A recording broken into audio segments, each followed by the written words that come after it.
Donc, je suis avec Dr Mathieu Nadeau-Vallée. Merci d'être venu. Ça fait plaisir, Kendrick. Donc, pour ceux qui ne te connaissent pas, tu es un créateur de contenu médical. Exact. Et puis, tu es également un anesthésiste, nouvellement anesthésiste, si je ne me trompe pas. De quelques jours. Félicitations. Merci. Donc, premièrement, est-ce que tu peux me parler un peu de toi, brièvement? Je sais que tu as fait beaucoup de recherches, tu as fait ton PhD en même temps que faire ta médecine. Ouais. Mais tu travaillais déjà dessus quand tu es rentré en médecine. Exact. Tu es rentré en médecine, ta résidence en anesthésie. Oui. Puis en plus de ça, tu as eu un bébé durant tes études en médecine. Tout à fait, ouais. Donc, t'avais beaucoup de choses en même temps, toi. Ouais, le pire, c'était le début, parce que là, tu fais le PhD, la médecine, puis tu as un nourrisson, là. Tu sais, avoir un enfant, c'est surtout les 2 premières années qui sont très difficiles. Mais ouais, ça, c'était très difficile. Mais après ça, quand tu rentres en résidence, tout devient un peu moins tough. Parce que tu as plus de congés. C'est comme un peu comme un employé, là. En plus, tu sais, ton enfant a grandi. Puis le PhD, je l'avais terminé à ce moment-là. Honnêtement, j'ai de la difficulté à comprendre comment tu as tout fait pour tout balancer ça. Moi, j'ai un ami, il a 4 enfants. 4 enfants, tu sais. Durant la résidence. Durant la résidence. Il y en a qui aiment faire des enfants. Mais c'est quand même... Tu sais, tu fais ces 3 choses-là, puis en plus de ça, tu fais du contenu médical. Ouais, mais heureusement, à l'époque, j'en faisais pas. Okay. Donc, j'ai commencé, mon gars avait comme 4-5 ans, puis j'avais fini mon PhD. Mais je l'aurais pas fait. C'était trop de chapeaux, là. Tu peux pas avoir plus que 3 chapeaux dans la vie, là, je pense, là. À part des méga stars, là, qui sont... mais moi, je suis pas comme ça. Mais ouais, donc quand j'ai commencé le contenu médical, j'avais la médecine, le contenu médical, puis mon gars, mais il était plus vieux. Ouais. OK, donc ça a aidé un peu. Ouais, vraiment, ouais.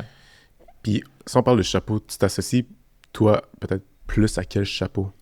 Évidemment. Après ça, je dirais anesthésiste, là. C'est vraiment là-dessus que je veux me concentrer, surtout pour le début de ma carrière.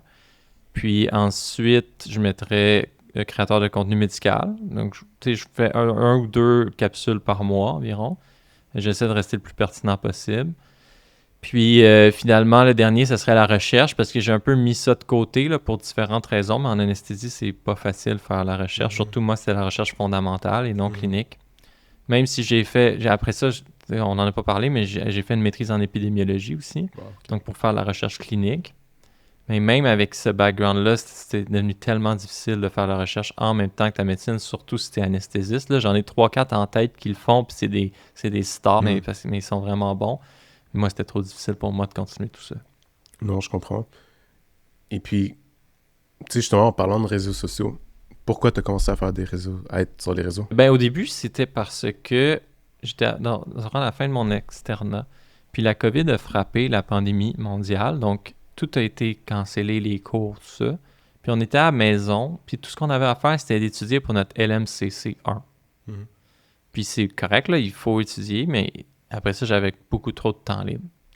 Puis à ce moment-là, c'était TikTok là, qui commençait. On s'est mis là-dessus pour le fun. Au début, on a fait 2-3 capsules humoristiques.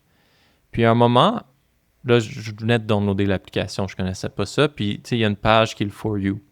Puis là, je recevais plein de contenu médical faux sur mon For You. Des trucs sur la COVID, les vaccins. C'était tout faux. Puis je me disais, c'est tellement niaiseux, c'est sûr que personne pogne là-dedans. Puis après ça, tu ouvres les commentaires. Puis tous les commentaires se sont fait enfirouapper par la vidéo. Puis il n'y a aucun médecin, il n'y a aucun scientifique dans les commentaires pour dire, ben non, c'est n'importe quoi ça. Dans le fond, des vidéos de anti-vax, de gens qui étaient contre les vaccins, puis que la population était comme encourageait ce type de vidéo, c'est ça que tu veux dire? Ben, ou plutôt se faisait enfirouapper. Ils voyaient la vidéo, peut-être qu'au début, ils étaient, disons, pro-vaccin ou peu importe. Puis après ça, ils voyaient la vidéo, puis là, ils écrivaient « Oh mon Dieu, moi qui allais me faire vacciner, mais je n'irai pas. » Puis en tant que médecin ou scientifique, c'est hyper frustrant de voir ce genre de choses-là, parce qu'en tant que médecin, nous, ce qu'on veut, c'est un consentement éclairé. Prenez la décision que vous voulez, mais ça vous prend les bonnes informations. Puis c'est tellement frustrant. Puis en tant que scientifique, c'est tellement frustrant d'entendre des gens dire des faussetés. Surtout quand ces gens-là se présentent comme des experts. Bonjour, je suis expert en ananas et nanana, puis c'est complètement faux ce qu'il dit, là c'est frustrant. Donc la combinaison de tout ça, puis d'en voir tout le temps, puis tu sais, plus t'en vois, plus il t'en donne. Tu sais, l'algorithme fonctionne comme ça. À un moment donné, je me suis mis à commenter, puis c'était pas suffisant de commenter, fait que je me suis dit, bon, je vais faire une vidéo. Puis là, j'étais de garde au CHUM cette nuit-là, il était comme 4h du matin, j'avais fini tout le bloc opératoire, puis là, j'étais dans ma chambre, j'étais comme, bon, je fais une vidéo. Fait que j'ai pris ma téléphone, ça a pris comme 1 minute, j'ai dit, regardez, voici pourquoi tout ça c'est faux, voici ce qui est vrai. Puis la vidéo, elle fait 170 000 visionnements, je pense, avec 170 000 visionnements, 20 000 commentaires. Wow! Ouais. Ok, wow! Till this day, c'est encore elle qui a fait le plus de... C'était incroyable, j'en revenais Incroyable. pas. Puis la plupart des commentaires, c'était des gens qui disaient que j'avais tort, puis que j'étais pas un vrai médecin, puis que... Fait un vidéo en amène un autre. Voilà. Et c'est comme ça que ta carrière d'influenceur a commencé. Exact, 100%. C'était pas mon but de faire ça au début. Et puis, est-ce que tu te plais avec ce chapeau-là ou...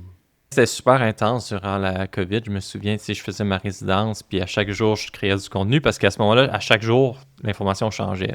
C'était comme ça. Puis j'étais sur Twitter, Facebook, j'étais sur toutes les plateformes, je répondais aux commentaires. J'avais une équipe de 10 personnes qui travaillaient avec moi pour répondre aux commentaires. Pour te dire à quel point c'était gros, là. Genre à temps plein? Ben, toute la journée. Puis c'était des modérateurs des commentaires, puis... C'était des scientifiques. J'avais aussi une psychologue dans l'équipe qui répondait selon leur expertise aux commentaires.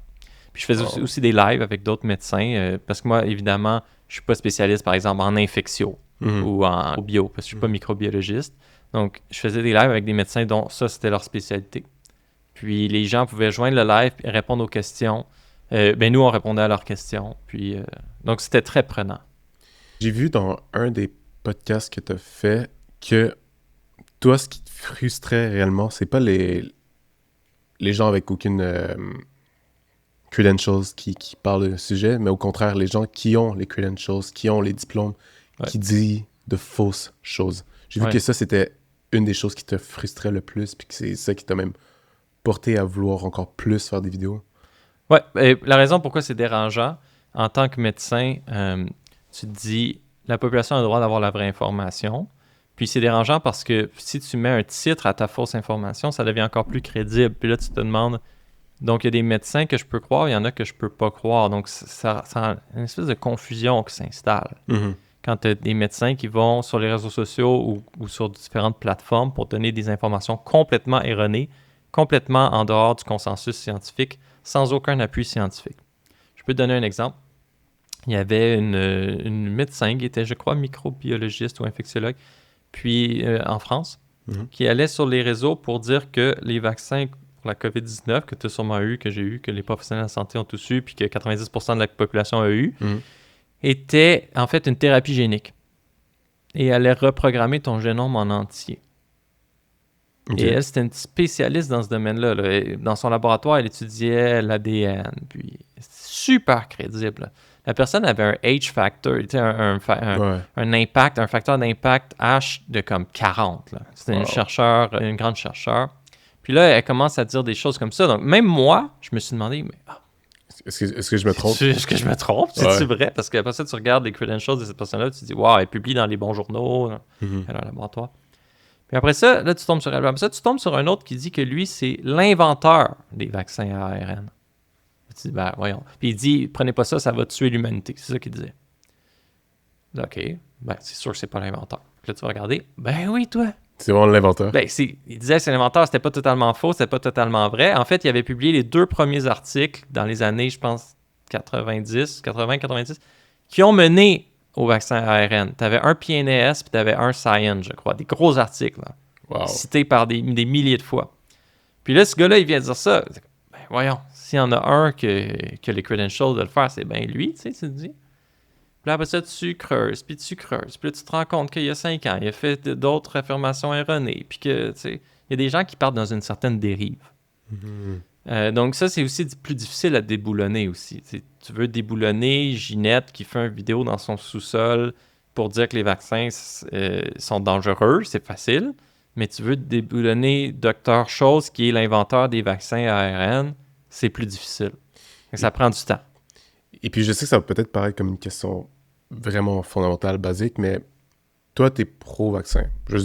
Comme la plupart des médecins, la plupart des professionnels de la santé, on est pro-vaccin, mais comment toi, t'en es arrivé que, OK, les vaccins, ça marche et je suis pro-vaccin? Ça a été quoi ton raisonnement pour que tu... Et tu parles spécifiquement des vaccins pour la COVID-19, c'est ça? La COVID-19, mais comme pour chacune croyance scientifique que tu as, comment tu fais pour savoir, OK, cet article-là, je vais baser mon opinion sur cet article-là, mais pas sur celle-là. Pourquoi? En fait, je sais pas si je suis clair, mais tu comprends. Ouais, donc, en fait, je pense que le point à faire ici, c'est que quand on étudie la médecine, on est des super bons médecins, mais on a peu de temps dédié à l'interprétation de la littérature scientifique et à mener à bien un projet de recherche et à comprendre les fins détails d'un article publié dans Nature. En fait, la plupart des médecins ne sont pas du tout formés pour interpréter un article dans Nature de sciences fondamentales. La plupart des médecins vont bien interpréter un article clinique, là, par exemple New England Journal of Medicine, ou surtout dans leur champ de recherche. Mais un article dans Science, dans Nature fondamentale, quand on parle d'ARN, quand on parle d'immunologie, tout ça, c'est plus difficile. Moi, j'ai été chanceux ici, j'avais déjà mon background. J'avais un bac en sciences biomédicales, j'avais un PhD en pharmacologie qui était de la recherche fondamentale. Donc, j'avais présenté dans plusieurs congrès internationaux en immunologie. J'avais publié dans les plus grands journaux d'immunologie. J'ai été chanceux, j'étais dans un super bon laboratoire. J'avais publié 2 articles dans le Journal of Immunology. Donc, je savais, j'avais manipulé la science dans mes mains. J'avais déjà fait ces expériences-là que je relisais pour la COVID-19. Puis, j'étais aussi entouré d'une équipe un de mes bons amis est immunologue, super bon immunologue. Donc, je pense que j'étais bien placé pour parler de tout ça. Puis en plus, j'étais résident en anesthésie, donc j'étais aux soins intensifs à intuber ces patients-là. Donc, j'avais le côté clinique, j'avais le côté épidémiologique avec ma maîtrise en épidémiologie, puis j'avais le côté fondamental. Donc, après ça, si tu prends juste un étudiant en médecine qui n'a pas tout ce background-là, puis qui se met à interpréter de la grosse science le jour même, parce que durant la COVID, on se souvient, les articles, ils étaient preprint, ça veut dire qu'ils étaient publiés, mais ils n'avaient pas encore été révisés. Donc, encore plus, ça nécessite un jugement scientifique dans ce que tu lis, parce que ça n'a pas encore été peer-reviewed. Ça veut dire qu'il n'y a pas encore des scientifiques qui ont regardé cet article-là pour dire « Ah, la méthodologie est correcte ou elle ne l'est pas ». Donc, à ce moment-là, tu as raison, c'est vraiment difficile de baser une opinion solide sur une science qui n'a pas encore été mâchouillée par un comité de pairs, etc. Mais je me sentais à l'aise de le faire parce que c'était dans mon domaine et tout ça. Maintenant, dans la vie de tous les jours, tu as un patient, puis tu veux lui parler, disons, du vaccin de la rougeole, mais tu as ton expertise médicale, puis la science a déjà été révisée par plusieurs communautés d'experts. Il y a déjà des guidelines qui ont été émis. Il y a des milliers d'articles scientifiques publiés sur le sujet. Un consensus médical s'est fait. C'est plus simple qu'une nouvelle maladie, un nouveau vaccin et tout ça. Donc, je pense qu'il y a quand même une nuance entre les deux. Maintenant, sur quoi je me basais? Évidemment, je me basais sur les articles scientifiques, la science. Je me basais sur le consensus qui était fait. Souvent, il n'y en avait pas, mais des fois, il y en avait. À ce moment-là, c'était beaucoup un consensus qu'on voyait passer dans des journaux scientifiques ou encore même des fois dans des communautés scientifiques, par exemple sur Twitter. Il y avait des communautés scientifiques très bien organisées qui faisaient de la révision de papier puis qui publiaient leur opinion sur des réseaux comme Twitter. Puis, évidemment, il y avait les communautés d'immunologie locaux, là, Québec, puis tout ça. Donc, je vais essayer de résumer un peu, puis tu me dis si je me trompe. Oui. Mais c'est que tu as été capable de baser ton opinion sur ton background, en plus, comme tu es allé chercher l'information de plus, tu es allé lire des recherches en fonction de ton background. Tout à fait. Ça. Et en discutant de ça avec mes collègues qui étaient dans le domaine plus profond, immunologie, pédiatrie, tout ça. Mais je pense que c'est ça, j'imagine le danger, c'est que j'imagine que le plus grand danger, c'est les médecins ou juste les gens qui ont sur papier tout ce qu'il faut pour dire « Ah ouais, je suis un expert dans le domaine », qu'en réalité, ils ne sont pas vraiment des experts dans le domaine. Exact. Et la population finit par les croire, finit par juste aveuglément faire confiance à eux. Et ce que j'ai remarqué, par contre, puis honnêtement, je trouve ça triste quand même, là, mais c'est que souvent, les personnes qui sont peut-être plus charismatiques ou qui ont les voix les plus lourdes, les plus fortes, ont tendance à avoir la popularité auprès du public versus peut-être quelqu'un de plus réservé mais qui n'est pas aussi charismatique, pas aussi un bon communicateur. Donc à ce moment-là, c'est comme si son opinion était moins valide. Je sais pas si tu comprends. C'est une des raisons pourquoi la science ne se fait pas sur les réseaux sociaux. Hein. La vraie science, elle se fait dans les comités d'experts, dans les articles scientifiques, dans les journaux scientifiques. On ne voit pas le visage scientifique, on voit son expertise et il démontre ce qu'il a à démontrer sans avoir besoin d'un visage charismatique. Mais sur les réseaux sociaux, des fois, tu as raison, on voit des gens super charismatiques, mais ils n'ont aucune compétence, puis qui ne sont surtout pas entourés de communautés de pairs. Puis les TikTok, c'est rarement peer-reviewed. C'est une des autres raisons pourquoi on a besoin d'avoir des experts sur TikTok. C'est pour déboulonner ce qui est faux. La plupart du temps, ce qui est faux, c'est pas dangereux, mais des fois, ce qui est faux, c'est dangereux. C'était le cas durant la COVID, parce que si tu fais croire à tout le monde que ces vaccins-là sont dangereux, alors que c'est des vaccins qui sauvent des vies, qui sauvent des familles, qui augmentent l'immunité de masse, c'est là que ça devient hyper dangereux. En fait, ça devient un problème de santé publique. Puis dans l'OMS, à chaque année, ils publient les top 10 des problèmes de santé publique à venir. La désinformation médicale, ça en fait partie. Wow. C'est vraiment fou. Et puis, par rapport à la recherche, si on prend une autre direction par rapport à notre discussion, comme on a dit au début de notre discussion, toi, tu as fait beaucoup de recherches avant même d'entrer en médecine, donc j'imagine que tu es fondamentalement passionné par la recherche, ou du moins ton sujet de recherche. Ouais. Mais t'as étudié en médecine, tu connais également la game qui est beaucoup... En fait, peut-être, je veux dire une stats random, c'est probablement peut-être pas ça, mais on va dire, j'ose croire au moins plus que 50% des étudiants en médecine qui font de la recherche, c'est plus pour leur CV, pour avoir plus de chances de rentrer dans leur résidence de choix que par réel intérêt. Est-ce que tu es d'accord avec ce statement-là? Ou... Oui, il y en a beaucoup, c'est certain, mais c'est certain que t'arrives... Ça dépend. Il y a toutes sortes de catégories de personnes en médecine. Il y a des gens qui arrivent en médecine, ils ont 45 ans, ils ont déjà une carrière en sciences ailleurs. Puis il y a des gens qui arrivent après le cégep, puis évidemment, tout leur semble un peu plus gros. Hein. Ils ont moins eu le temps pour faire des accomplissements ou pour se découvrir soi-même. Je me mets dans la place, par exemple, d'une personne qui arrive du cégep, puis qui voit que 50% de ses collègues, du moins à l'UDM, ont déjà un bac. La plupart ont déjà publié des articles ou ont déjà travaillé dans des projets de recherche, ont déjà présenté un poster dans un congrès. Et ces étudiants-là qui voient ça ou qui se font dire que la recherche, c'est important, bien, premièrement, ils n'ont pas été beaucoup exposés à la recherche. C'est normal, ils commencent l'université. Ensuite, ça a probablement l'air comme une montagne pour eux parce qu'ils sont déjà à la médecine, puis en plus, ils doivent rajouter la recherche. Et ensuite, ils se disent, disons, moi, j'ai le rêve d'être, je sais pas moi, chirurgien cardiaque. Mais pour être chirurgien cardiaque, je sais que ça me prend un bon CV, ça me prend de la recherche dans le domaine.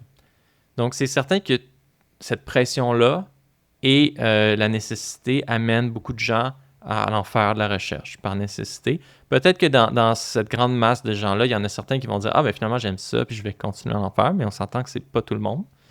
Donc, le problème que ça cause, c'est que beaucoup d'étudiants vont en faire de la recherche. Des fois, c'est juste un projet de recherche un été, mais des fois, ils vont même aller jusqu'à faire une maîtrise, mais ça les intéresse pas tant que ça, puis ils ont hâte d'en finir. Puis, donc oui, je crois qu'à jusqu'à un certain niveau, ça peut être un problème, mais comme tu l'as dit, c'est la game.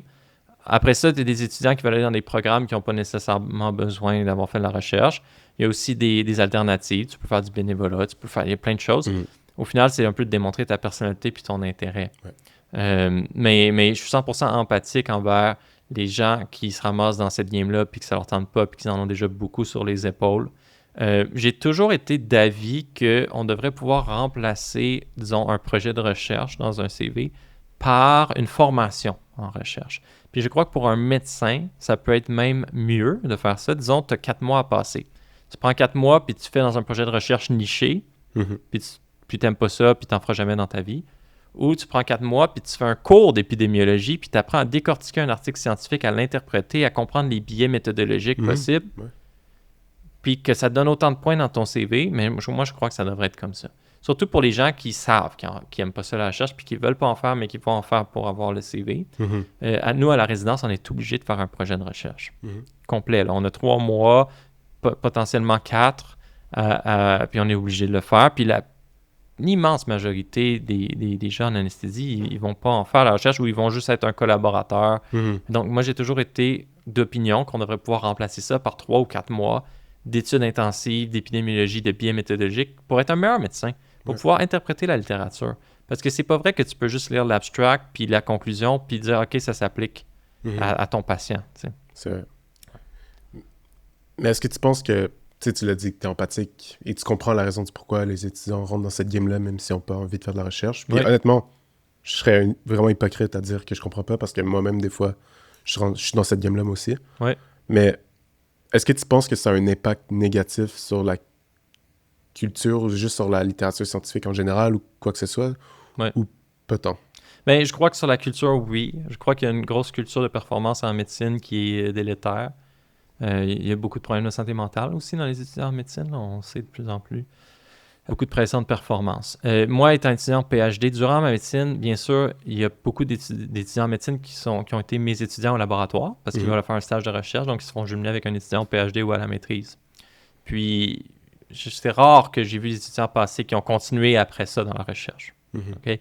La plupart, ils le faisaient pour comprendre un peu comment ça fonctionne la recherche ou avoir ça sur leur CV, mais ça, ils vont plus jamais le dire comme ça, évidemment.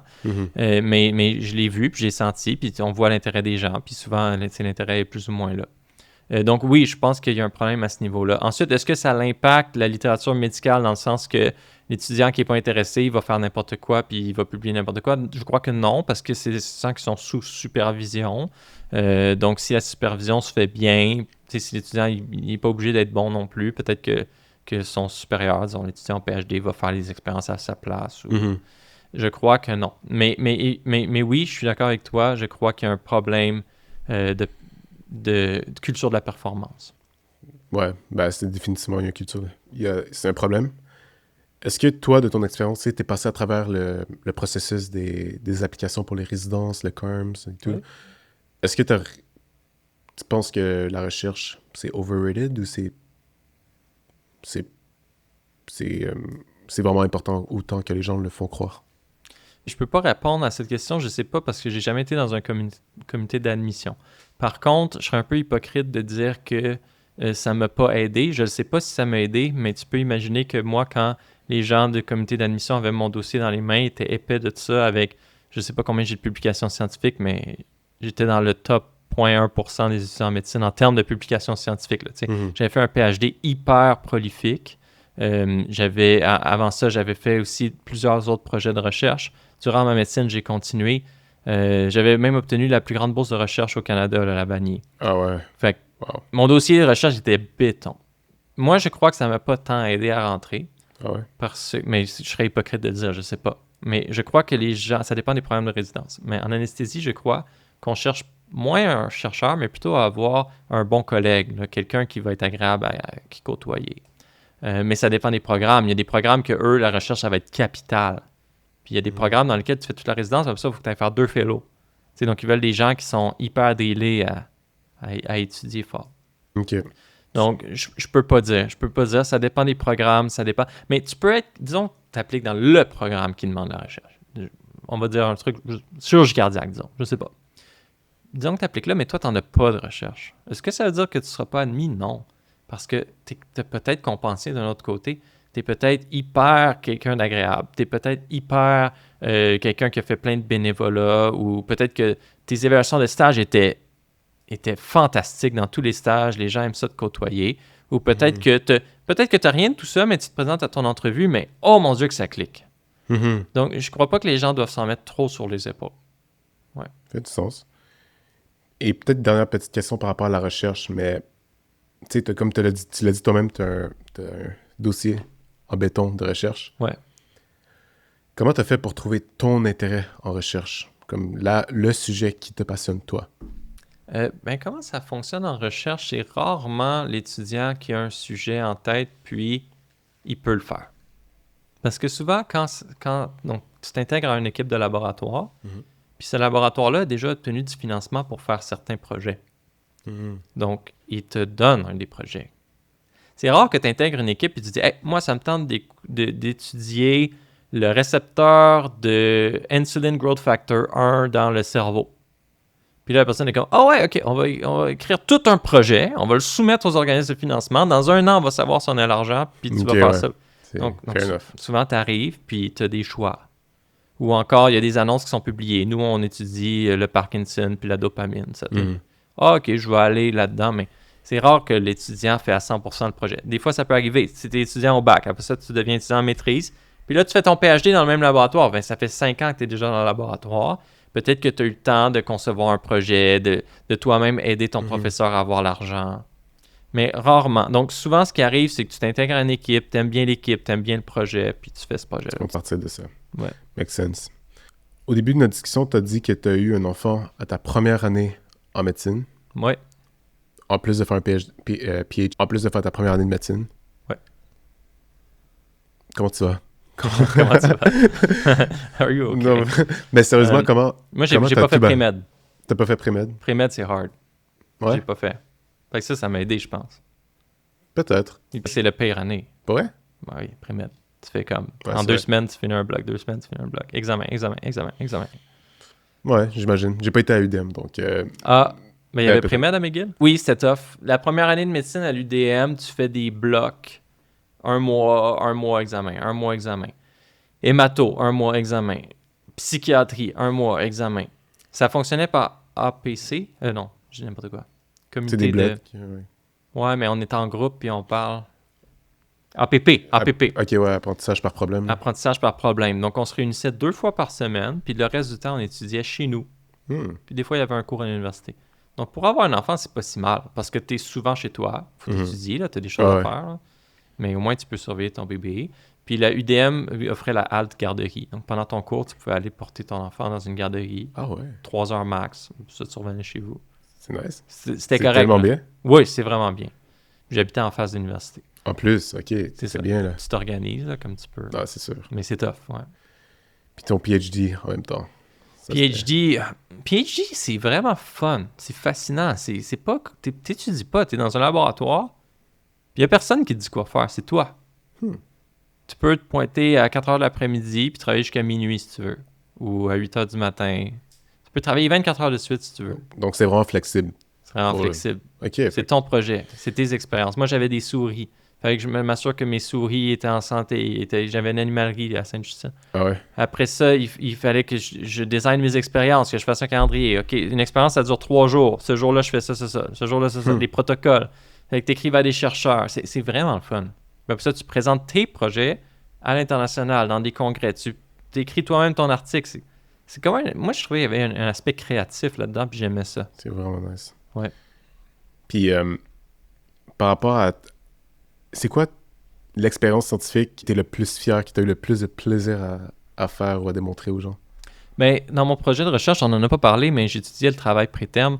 Notre but, c'était qu'une femme qui se présente en travail, en contraction, mais que son bébé est très petit, le prématuré, on soit capable de lui donner un médicament puis d'amener ce bébé-là à terme pour qu'il soit plus en santé, qu'il n'ait pas besoin d'être aux soins intensifs néonataux intubés avec du surfactant, puis des maladies pulmonaires, des maladies intestinales, des rétinopathies. Un médicament pour le bébé ou pour la mère? Pour la mère. Pour la mère. Qui allait calmer son utérus pour que le bébé continue de croître dans l'utérus, qu'il n'y ait pas l'accouchement imminent. OK. Ça n'existe pas, ça. OK. Donc j'étudiais ça. L'expérience dont je veux te parler, c'est qu'on avait nos souris, on les commandait, ils arrivaient enceintes, à peu près à la moitié de leur grossesse. Puis nous, on faisait l'anesthésie et la chirurgie de ces souris-là. Donc, disons, moi, j'étais en charge de l'anesthésie, puis après ça, il y avait un collègue qui était un chirurgien, il faisait la chirurgie. On allait injecter les molécules dans l'utérus directement. Puis après ça, on essayait de soigner ces souris-là avec notre molécule qu'on donnait un équivalent intraveineux. Comme on donnerait par exemple à une femme enceinte. Puis les souris auxquelles qu'on traitait avec notre médicament, ils allaient jusqu'à terme. Puis les bébés étaient en santé. On étudiait les bébés jusqu'à l'âge adulte, alors que les autres souris qui ne recevaient pas notre médicament ou qui recevaient un équivalent, ils n'allaient pas bien. Là. Plus la moitié des souris mouraient à jour 1. Ah ouais, mais pas avec votre médicament. Pas avec notre médicament. Wow. Après ça, quand on étudiait ceux qui survivaient, donc ceux qui étaient le plus en santé, on s'entend, ils ne sont pas morts. À l'âge adulte, leurs poumons, il leur manquait 50% d'alvéoles. La moitié était aveugle à cause de la rétinopathie. Puis ils avaient une atrophie vilaire intestinale. Ça allait pas, là. Il y avait aussi des problèmes comportementaux quand on faisait les labyrinthes, tout ça. Donc, on était très fiers de notre projet. Puis quand on l'a testé chez le singe, le primate non humain, là, qu'on dit, ça fonctionnait aussi. Le singe, la brebis, tout ça. C'est l'équipe du docteur Sylvain Chemtob à Sainte-Justine qui travaille là-dessus. Mais c'est vraiment fou. Donc, vous avez développé une molécule pour ça. Là, il se passe quoi avec ça en ce moment? Donc, financement difficile à obtenir. Il faut aller en études cliniques maintenant. La première étude, la première phase, tu prends des humains sains qui ne sont pas enceintes. Ça peut même être un homme. Puis tu administres la molécule. Puis tu regardes ce qui se passe. Il y a des effets secondaires. Une dizaine de personnes. Ça, c'est la première phase. Là, vous êtes là. On serait là. Oui, elle est là.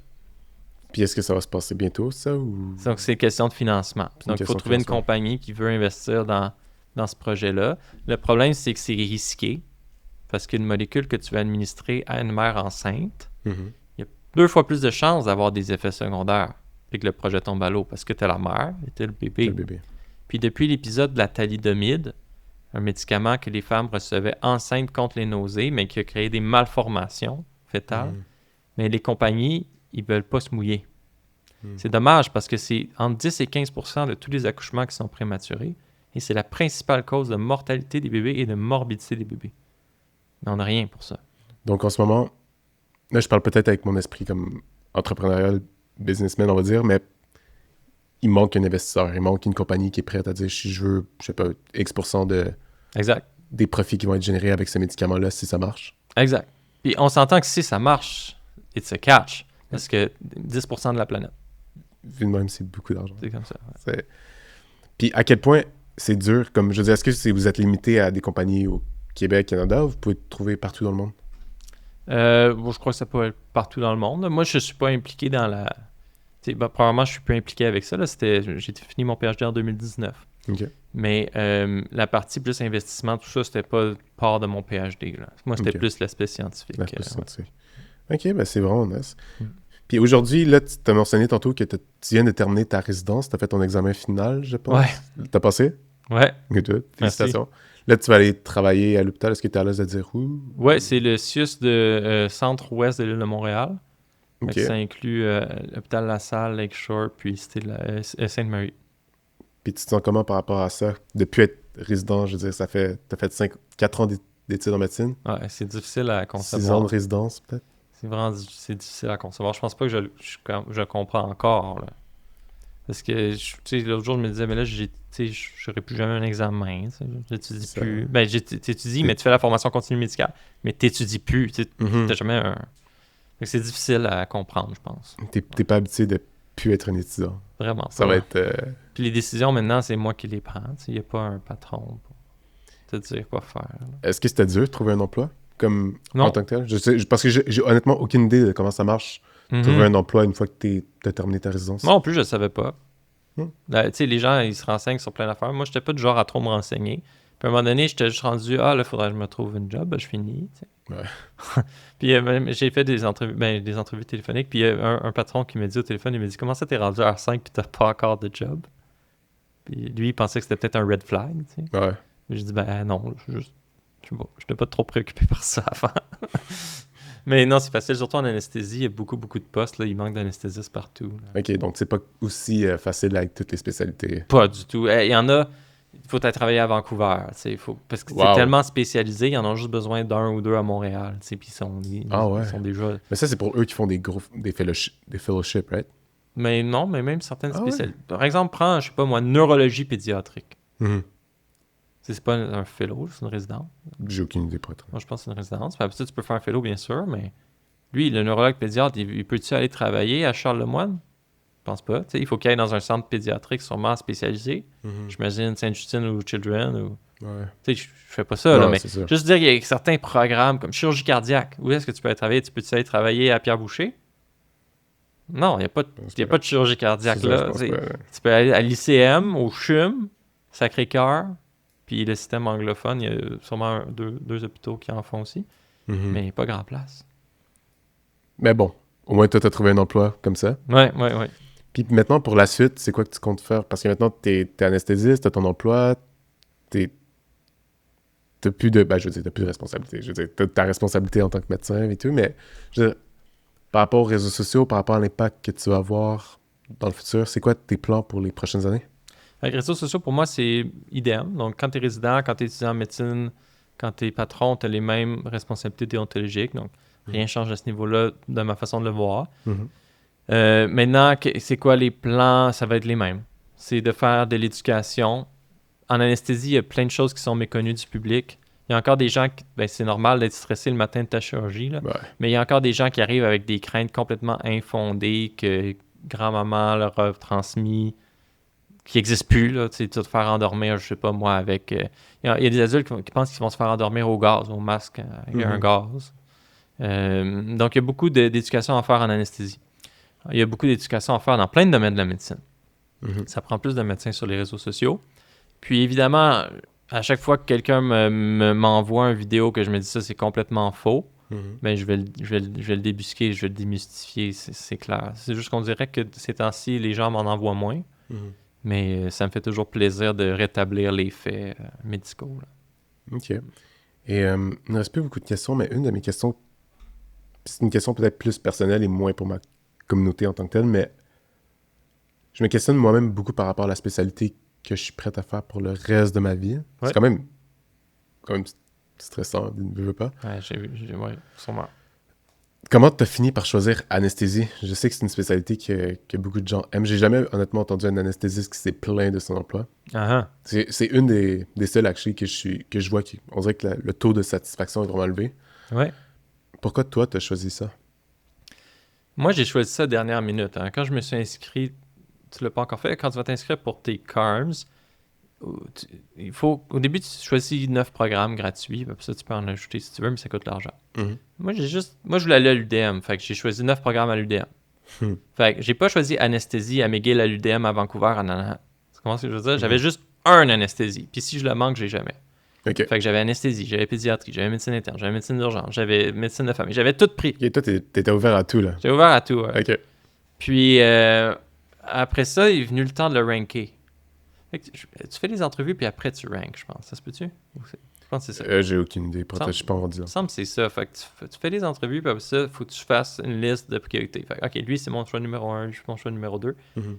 Puis il était comme... La date limite, c'était genre dans 1 heure. Il fallait que tu soumettes ça. Puis j'étais comme, je sais pas quoi mettre numéro 1, je sais pas quoi mettre numéro 2. Puis là, je me suis dit, mais toi, t'es qui, t'sais? Là, je me suis dit, OK, t'as fait de la pharmacologie, t'aimes ça les médicaments, t'aimes ça les recettes de médicaments, l'activité des molécules sur les récepteurs.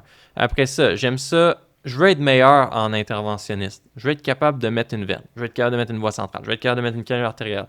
Mhm. OK, fait que là, je me suis dit, bon, tu vas être urgentologue. Ah, attends, anesthésie, c'est cool aussi. Puis là, après ça, j'ai repensé à mes stages, on n'en a pas des tonnes, des stages d'anesthésie, là, Mhm. une semaine essentiellement. Mhm. À ce moment-là, j'avais juste fait une semaine. Puis là, j'ai repensé aux anesthésistes que j'ai croisés. Puis je me suis dit, Colin, je me souviens tous leurs noms, de leur visage, puis de ce qu'ils m'ont dit. Les 4, moi, j'ai juste fait 4 jours, le 5e, j'étais malade. Fait que j'ai fait 4 jours. Je me souviens des 4, puis les 4, je les aimais, tu sais. Mhm. J'aurais continué avec eux. J'aurais continué ce stage-là. Fait que j'ai dit, OK, c'est ça que je vais prendre. Mais je sais qu'il y en a qui, depuis jour 1, eux, c'était anesthésie. Puis ils ont tout fait pour être anesthésie. Fait qu'ils ont fait de la recherche en anesthésie. Il y a une sorte de parcours. Puis finalement, je me suis fait prendre en anesthésie. Puis je suis devenu résident. Hein? Puis là, je suis allé faire mon stage de 5 mois d'intro d'anesthésie. Puis, Colin, j'adorais ça. C'est fantastique. Je peux même pas expliquer. C'est le fun. T'es empowered, mais t'es humble. Parce que t'es pas le héros dans l'histoire. Là. Le patient, des fois, il sait même pas que t'es un docteur. Le patient. T'es humble, t'es empowered parce que t'as tellement d'impact sur tout. Mhm. T'as l'impact sur tout. Tu fais un geste, quelque chose change. Immédiatement. Après ça, il faut que tu sois vraiment calé.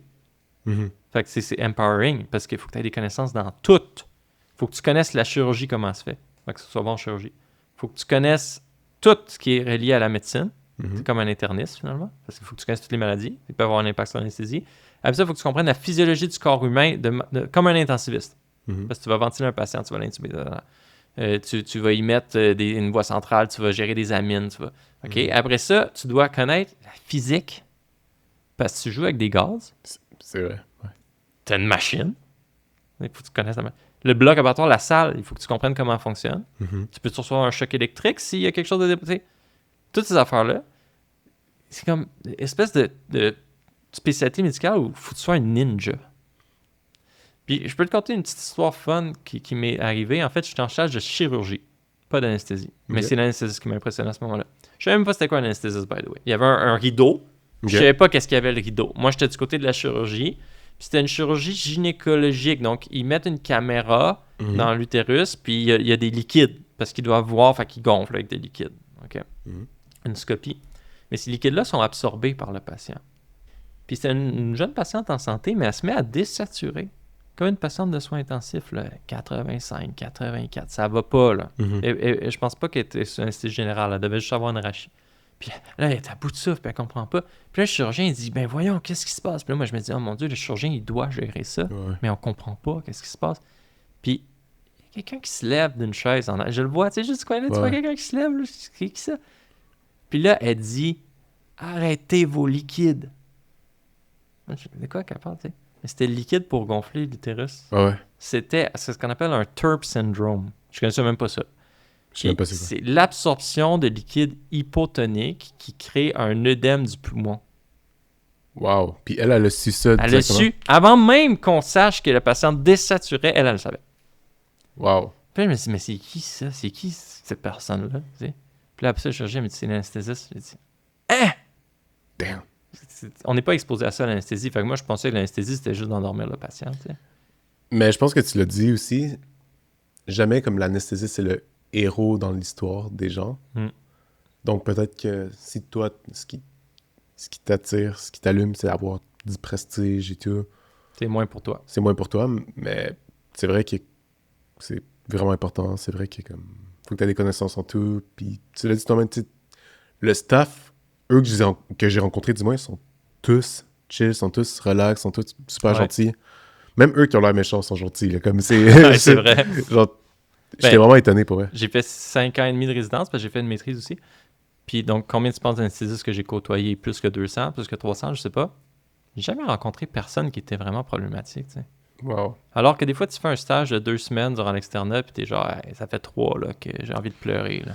J'ai des exemples en tête, pour vrai. Je vais rien dire, mais j'ai des exemples en tête. Fait que l'anesthésie, c'est cool pour ça. Ouais.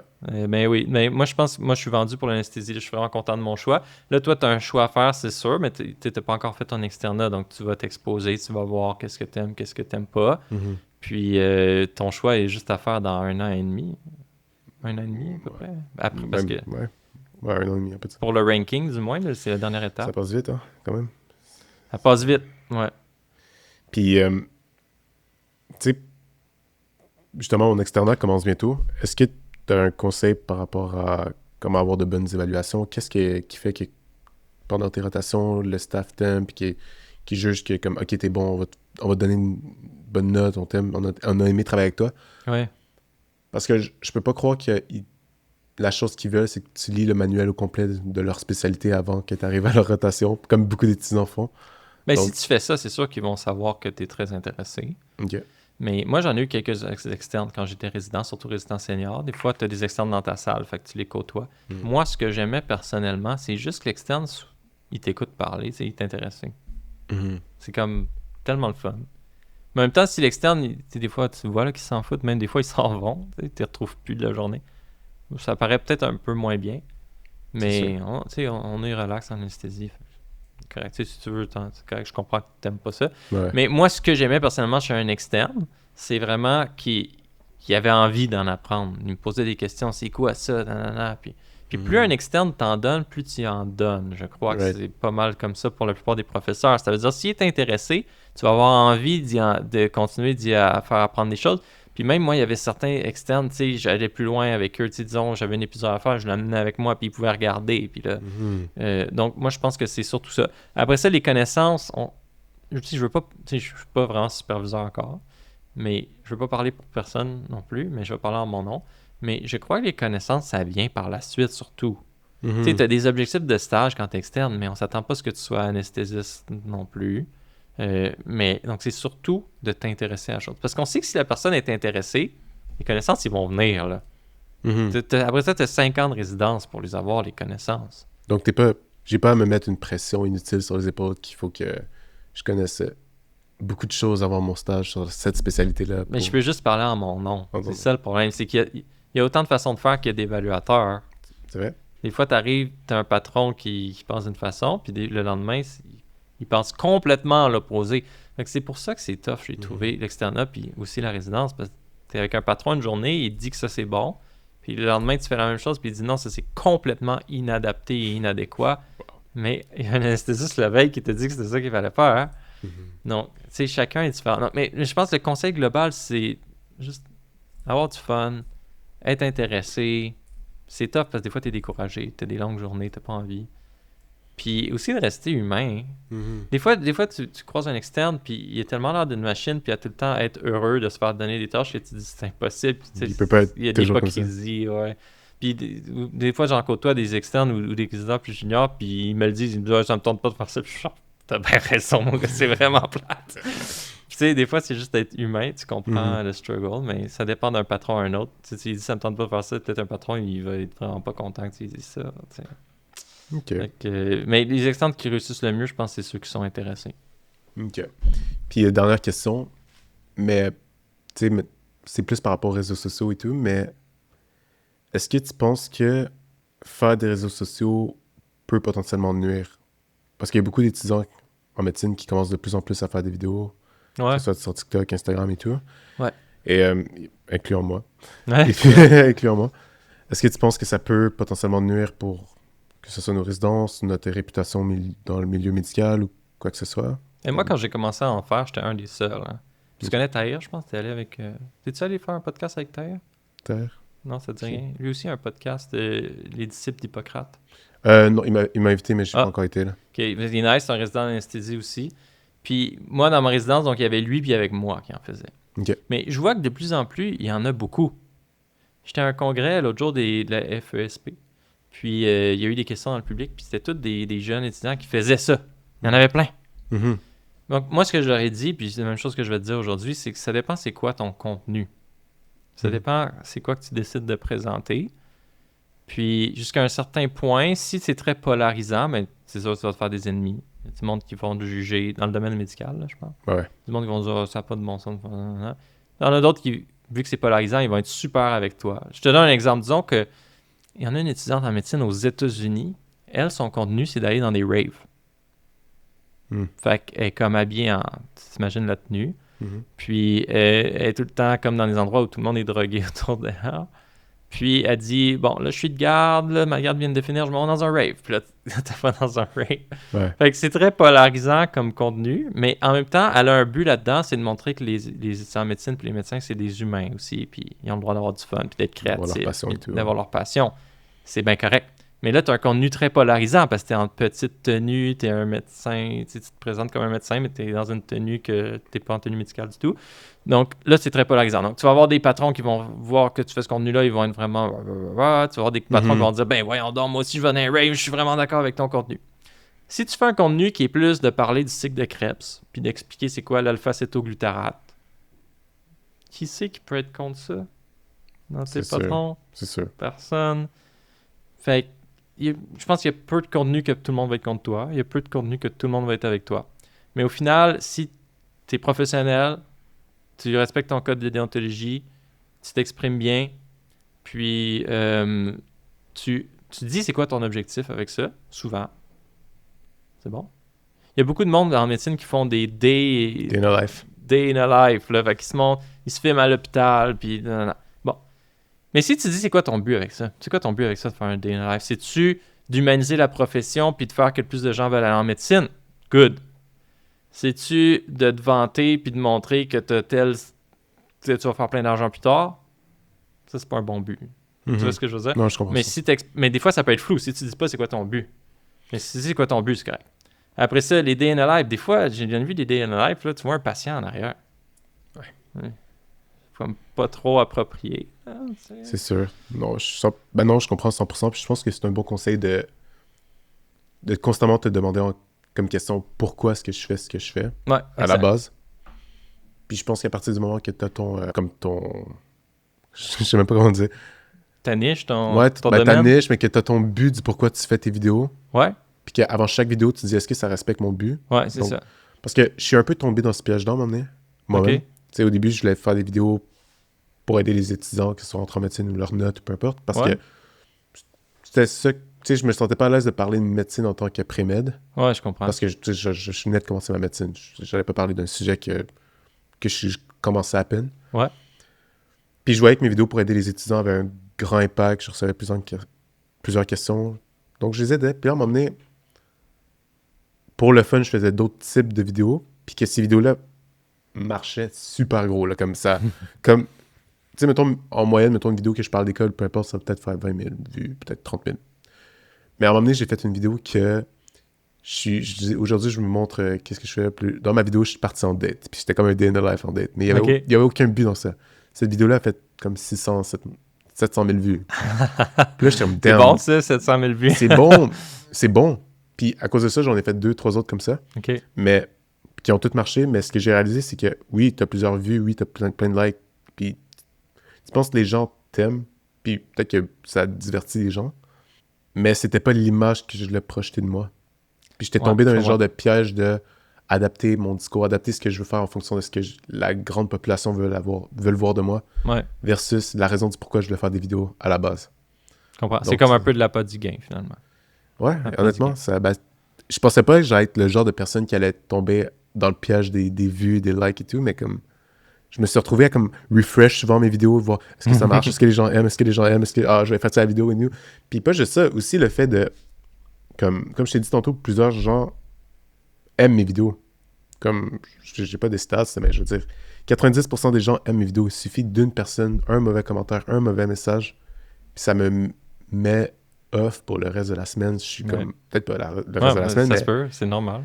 Puis là, j'ai quasiment comme à chaque 2 mois, j'ai une crise existentielle que j'ai envie de juste arrêter les réseaux. Puis je suis comme, pas, est-ce que ça vaut la peine? Est-ce que j'aide beaucoup les gens? Puis à chaque fois que je me dis, je vais arrêter, il y a quelqu'un qui me texte puis qui me dit, t'as changé ma vie. Non, grâce à toi, je suis en médecine maintenant. Puis là, ça me redonne comme un boost d'énergie. Mais je pense que les réseaux, tant que tu l'as pas vécu, c'est difficile à comme, comprendre. Comme... Ça peut être aliénant. Pour vrai, ouais. C'est fou. En fait, quand t'as plein de vues, tout ça, c'est le fun. Je suis bien d'accord avec toi. Mais je sais pas, ça fait combien de temps que tu fais ça? Sérieux, on va dire sérieusement, peut-être 2 ans, mais j'en avais fait. J'ai commencé il y a 3 ans, comme plus. Bon, disons, moi, ça fait 6. Ce que j'ai appris avec le temps, c'est que des fois, c'est mieux d'acheter la paix. Ouais. Ça veut dire, si t'as un contenu que tu sais qu'il va pogner, mais que tu sais que ça pourrait t'amener un peu de bisbille ou de trouble, disons. Ouais. Des fois, c'est. Tu sais, avec le temps, je te dis, c'est mieux d'être en paix. Ouais. Fait que c'est mieux de. Moi aussi, j'en ai eu des vidéos là, plus humoristiques là, qui ont pogné des tonnes. J'ai déjà eu 2 millions de views sur une vidéo. Wow. C'était une niaiserie. Là. Mais après ça, tu te demandes, ouais, mais ça, là, tu veux-tu vraiment présenter ça? C'est ça. Fait que, mais avec le recul, c'est mieux d'acheter la paix. De faire une vidéo qui pognera moins parce que les gens, des fois, ils veulent plus du divertissement que de l'information. Mais il va quand même pogner, il va faire du bien à des gens, mais tu auras la paix. Ça serait mon conseil. Puis un autre conseil que je peux donner, des fois, c'est avant de publier ton vidéo, tu penses à un superviseur dans ta tête, là. Tu te dis, il va le voir. Puis peut-être que tu vas quand même publier, ou peut-être tu vas dire, peut-être pas. Fair enough. C'est un bon conseil. Pour l'étudiant en médecine. Puis sinon, pour les trucs plus sérieux, il y a toujours le code de déontologie, on peut faire référence. Ils ont fait, le Collège des médecins, un nouveau document qui est très cool pour les médecins sur les réseaux sociaux. Ah ouais? C'est genre 12 points, là, vraiment straight to the point, de ce que tu dois savoir. Pour quand tu poses sur les réseaux sociaux. Exact. Ouais. C'est quoi ça? Est-ce que tu connais, le nom du document? Si tu Google ça, Collège des médecins, réseaux sociaux, tu vas tomber dessus. Ok, parfait, je vais regarder ça. Ou je peux te l'envoyer, je pense que je me l'étais... je vais te l'envoyer. Ouais, ça serait super bien. Savé, ouais. Parfait, merci beaucoup, j'apprécie. Donc, merci pour la discussion. Ça fait plaisir. Dr Nadeau-Vallée. Et puis, encore une fois, félicitations pour tout ce que tu fais. Nouvellement, officiellement, comme anesthésiste attending. Merci. Pareillement à toi. Merci. Merci encore. Ça fait plaisir.